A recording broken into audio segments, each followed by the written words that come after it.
उसाकम गुजारत थी चे हाँ साईं उहा कहिड़ी शइ आहे? हाँ सुबुह जो 4 टंगुनि ते, ॿिपरनि जो 2 टंगुनि ते, शाम जो 3 टंगुनि ते। वाह सही वाह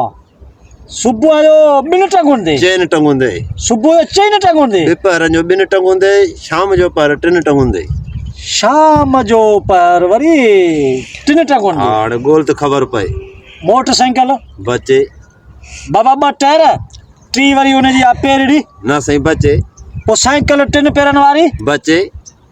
बचे बचे सुबुह जो 4 पेरनि ते चीकलो बचे साईं। जाओ लोडण ॻोल्ह त ख़बर पए। वाड़े वाह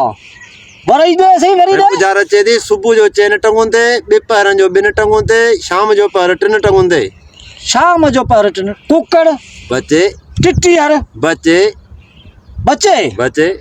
वाह जी गाल की पे हो यो बाजरी यारो साईं पे बचे पेर दस साईं बचे अञा ॻोल्ह त चौथो ख़बर पए। पेर दस डाकण बसंदा दस वरी पोइ शाम जो वरी जो डाकण मथे दा रखियो जरे न इहा ॻाल्हि भली आहे पर अञा बचे बचे बचे टंगड़ी बचे छणन खाण वारी साईं बचे पाहोड़ी बचे बचे ॻोल्ह त ख़बर पए। अरे उ थावण वारो यो न हीलो जेको अॻे दौर में न हीलो हींअर बि आहे न ॿारनि में आओ। उहो न हीलो 3 पेरनि वारो साईं भली ॻाल्हि आहे, अञा बचे अञा बचे वञ भड़ा डांतार बचे डांतार बि कोन्हे अञा बचे सुबुह जो 4 टंगुनि ते, ॿिपरनि जो 2 टंगुनि ते, शाम जो 3 टंगुनि ते। अरे बस पाछुलो आहे बाबा बचे उस्ताद अञा ॻोल्ह त ख़बर पए। अरे बस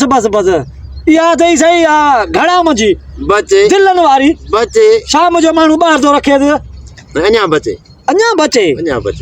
वञ भड़ा जा पुट मथां मंडी कॾहिं कोन में चई वलू वारी सही अञा बचे मंडी कॾहिं वगा अथई मंडी कॾहिं बि कान्हे न। सुबुह जो 4 पेरनि ते आहे सुबुह जो 4 पेरनि ते, ॿिपरनि जो 2 पेरनि ते, शाम जो 3 पेरनि ते। शाम जो 3 पेरनि ते वाह सही वाह शाम जो यार 3 पेरनि ते यार छा आहे यार कहिड़ी मुसीबत यार फासाए छॾियो अथई शाम जो 3 पेरनि ते यार टट्टी हर त कोन थो चवीं साईं बचे मथां या गिज बचे मथां इहो थो चवीं राति जो इहो चमड़ो बि निकिरंदो आहे बचे केॾी महिल बचे 2 पे हुन में कई माना हिकिड़ा नमूना हूंदा आहिनि पर बचे अञा बचे अरे मथां इहो ॾंदड़ पियो चवीं बचे ॻोल्ह त ख़बर पए। ॾंदड़ कोन्हे ॾंदड़ खे टंगू वञा तस्बी बचे खे बि 3 निशान हूंदा आहिनि आख़िर में साईं बचे सुभाणे अल्लाह पर बचे माण्हू तो कोन्हे माण्हू को सही को जानवर को इंसान को जिंदगी का उम्र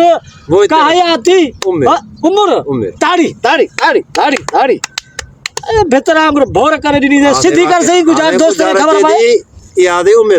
उम्र नंढड़ो ॿार आहे आओ 4 टंगुनि ते आहे ॼमे थो माउ थी खणे 2 टंगूं पंहिंजूं अथसि 2 माउ जूं कच्छ में खणे दोस हलण लॻो 2 पेरनि ते हलण लॻो 2 पेरनि ते वाह वाह पोड़ो थियो कुराड़ो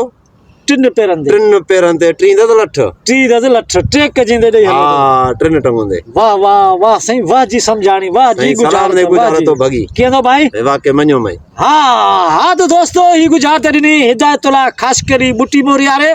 जीअं त गुजार त ईअं भितर आंगुर तितर आंगुर भोर कयो हाकिम पाकिस्तानी जंहिंजो मुंहिंजो यूट्यूब चैनल आहे हाकिम पाकिस्तानी वधीक तव्हांखे गुजारतूं असांजूं उते मिलंदियूं हाकिम पाकिस्तानी सर्च कंदो उते। दोस्तों ही वीडियो तव्हांखे सुठी लॻे त हिन वीडियो खे लाइक कमेंट ऐं तमामु हिकु वॾो सम्झाणी आहे हिन वीडियो खे लाज़मी शेयर कंदा ऐं कमेंट में पंहिंजी राय लाज़मी ॾींदा त जीअं असांखे ख़बर पए त असांजा सुहिणा सिंधी मथे उघाड़े वारा टोपियुनि वारा क्लीन शेप ॾाढ़नि वारा किथां खां ॾिसी रहिया आहिनि थी सघे पाण किथे